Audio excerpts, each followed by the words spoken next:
Hey everyone! Pet rocks are the perfect intersection between humans will pack bond with anything and humans will buy anything. Yeah, they are rocks. You got the gist of it.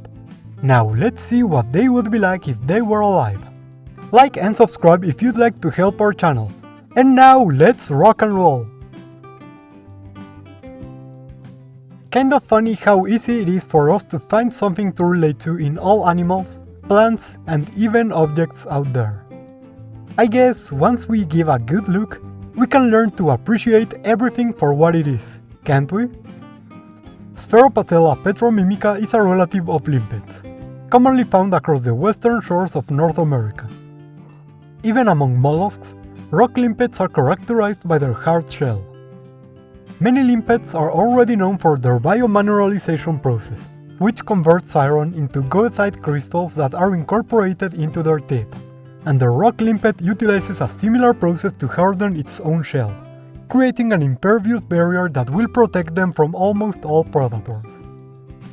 The shell of rock limpets is completely closed off, rendering them immobile but further improving their defense and creating an appearance very similar to that of a rock, further deterring any animal that wants to eat them.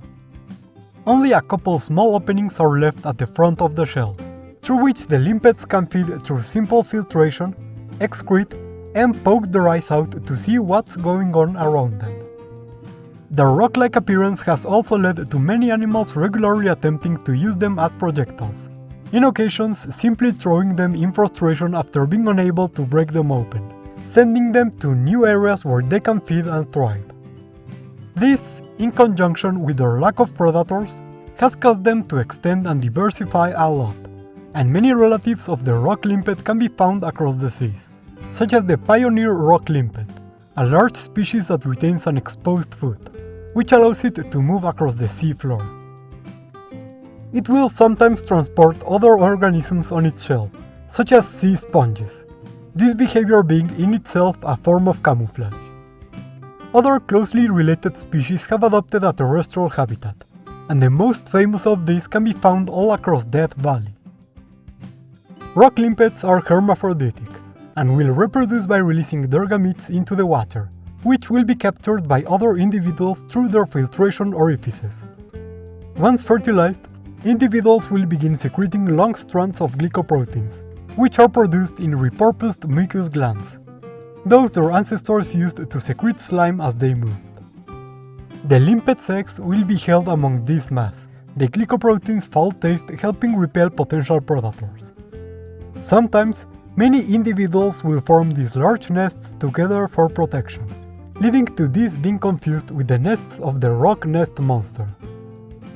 While one may think such an unassuming creature would be of little interest to people, these mollusks were popularized as pets in 1975, becoming very widespread due to their funny appearance and low maintenance, making them a prime pet for people whose work or study schedules do not allow them to care for more conventional pets. Who knows, maybe the real pets were the rocks we found along the way. And that's it for a speculative biology look into pet rocks. That's right, we had another funny episode this year. So, this was a fun challenge, making me speculate on rocks of all things. And with the addition of the nests they are usually sold with, and googly eyes some of them have, we had quite a bit to work with. Have we specced too close to the sun? Nah, I'm sure I can find something even weirder to spec on.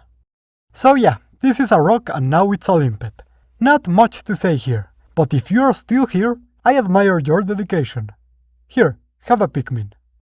Anyway, big thanks to all of you who asked for this one, and thank you to our researchers and research associates who support us through Patreon and YouTube memberships. And if you too want to help us make all of these videos and you'd like to see them ahead of time, please consider joining in as well. Or you can also like, subscribe, or write a comment telling me any type of creature you would like me to give the Spekibo treatment in the show. Any of those really help the channel a lot. Thank you all for watching, and see you next time on the Speculative Wildlife Research Center.